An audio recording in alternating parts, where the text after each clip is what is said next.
In this batch of Love is Blind episodes, we finally get to the point where everybody from the pod sees each other in real life in that meetup. And we see Molly and David interact. Now, this is the first time that they're actually interacting. When David went out late at night, when he basically was like to Lauren, I'm not sure if this conversation is working, left the house and was out until the early hours, she was out on that night out.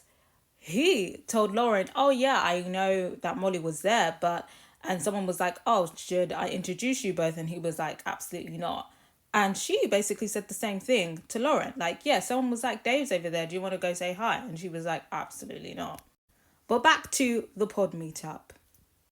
At this point, Dave has broken up with Lauren. And I think maybe he was hoping to try his luck with Molly, because when they were together, he kept bringing up, Molly subtly, like, oh, meeting people from the pods, like, I'm kind of nervous about, meeting Molly in real life, but saying it as if, like, not in a closure type of way, but in a curiosity type of way, like, is she the one that got away type of way. It was given. And when he met up with Molly, I feel like he was acting like he didn't do her dirty, because he definitely did her dirty.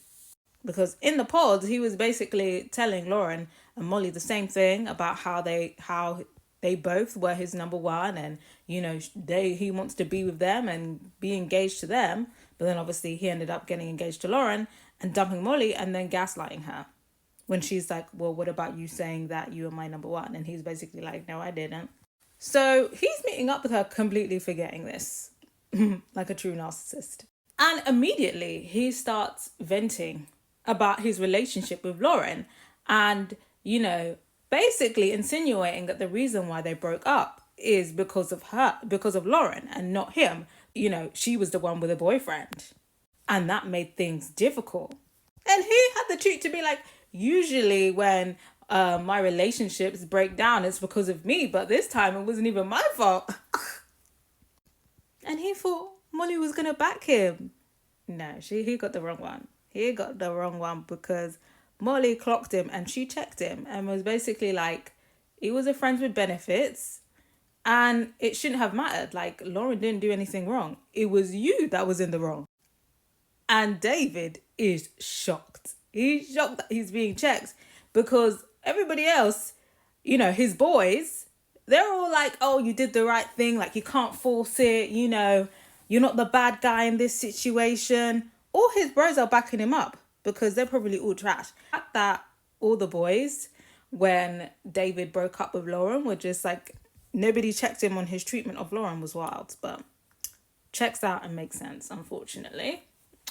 So yeah, obviously he's, hasn't been checked by his boys. So he's a bit taken aback by Molly checking him. And initially he's a bit defensive, but she's like, no, it shouldn't have been a problem. It shouldn't have mattered. And with your family, you're using your family thing as an excuse, because he kept saying, well, it's difficult with my family. They're a bit skeptical of the process. And she's basically like, if you wanted to make it happen, Lauren meeting your family, you would have made it happen. Like, if you really loved her, you would have made it happen. Like, that's an excuse. Then he starts deflecting bad. And Molly checks him and she's like, well, when's the last time you had sex? And he was like, it's been a while. But he doesn't give a date. But I simply do not believe him. I don't believe he's been celibate more than 6 months. I highly doubt it. And then he starts talking about, oh, but if it was the other way round and I had a friends with benefits the week before, you would have an issue with it. And she was like, no, I wouldn't care. I wouldn't care. He's just shocked because he has nothing left. Like, he tried to do the what if it was the other way around card and it did not work. And in a very polite way and classy way, told him he was full of shit. And then basically said, deuces, and dipped out of there. No pleasantries, no nothing, period. So satisfying. Now David is left alone at this table, perplexed, after being read for filth by Molly. So now he's a bit dumbfounded. Dumbfounded to the point where now he's like forced to have this self-reflection, and now he's in the confessional talking about, yeah, like I should have backed Lauren and I didn't treat her very well, and yeah, now upon reflection, like I shouldn't have broken up with her and I should have tried to make it work.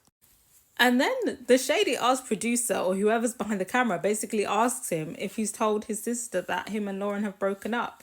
And he was like, yeah, I have. And the producer goes on again and was like, well, how does she react? And he was like, she sent a crying, teary-eyed emoji. This series is so unserious. But yeah, I'm here for Molly checking him because the boys didn't. But like I said, I'm not surprised by that. And yeah, someone needed to. Like, this was just getting so ridiculous. So ridiculous. Somebody needed to tell that man how ridiculous he was. Thank you, Molly, for your service.